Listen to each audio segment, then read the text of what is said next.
আপোনালোকে আটাইয়ে জানে অসমৰ বুকত আটাইতকৈ নিষ্পেষিত নিৰ্যাতিত যদি জনগোষ্ঠী এটা থাকে সেইটো হ'ল হিন্দু বাঙালীসকল। আজি হিন্দু বাঙালীসকলৰ যিবোৰ অভাৱ অভিযোগ আছে সেই অভাৱ অভিযোগবোৰ পুনৰ আমাৰ বৰ্তমানৰ চৰকাৰৰ অৱগাত আৰু সদৌ অসম বাঙালী যুৱ ছাত্ৰ ফেডাৰেশ্যন সদৌ অসম বাঙালী যুৱ ছাত্ৰ ফেডাৰেশ্যন অসমৰ একমাত্ৰ বাঙালীসকলৰ একমাত্ৰ বলিষ্ঠ মঞ্চ। আজি আমি সদৌ অসম বাঙালী যুৱ ছাত্ৰ ফেডাৰেশ্যন দীপক দে নেতৃত্বাধীন এই কমিটিখন বিলাসীপাৰাত সমজিলা কমিটি এটা গঠন কৰিলোঁ। কাৰণ আপোনালোকে আটাইয়ে জানে বিলাসীপাৰাত বসবাসৰত যিবিলাক বাঙালী আছে হিন্দু বাঙালীসকল আজি সকলো পিনেদি পিছপৰা। সিহঁতক আগুৱাই অনাৰ চেষ্টা কোনো এটা ৰাজনৈতিক দলে নকৰে বা কোনো এটা সমাজেও নকৰে।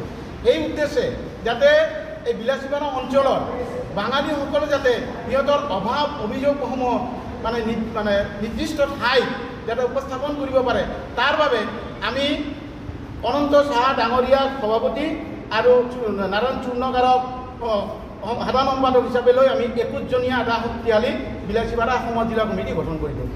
অনাগত দিনত এই অঞ্চলত এই বিলাসীপাৰা অঞ্চলত বসবাস কৰা বাঙালীসকলৰ যিবোৰ অভাৱ অভিযোগ আছে সিহঁতে ভালকৈ উপস্থাপন কৰিব আৰু এই অঞ্চলত বসবাস কৰা এই অঞ্চলত জীয়াই থকা আন জাত অসম বাঙালী যুৱ ছাত্ৰ ফেডাৰেশ্যন বিলাসীপাৰা সমজিলাৰ অন্তৰ্গত আজি আমি সমজিলা হিচাপে কমিটি এটা গঠন কৰিছোঁ 21জনীয়া দল হিচাপে।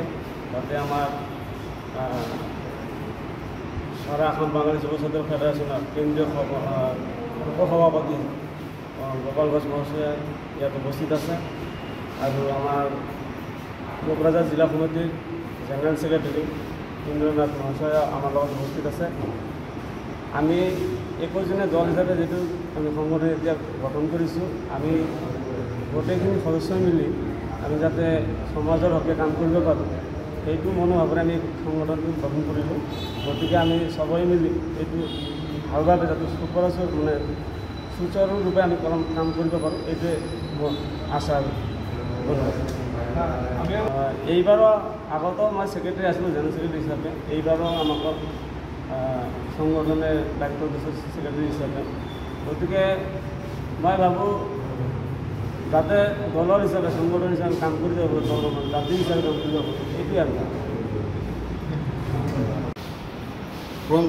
প্ৰথমে আমাৰ সতীৰ্থ তথা আমাৰ বয়োজ্যেষ্ঠ সকলেৰ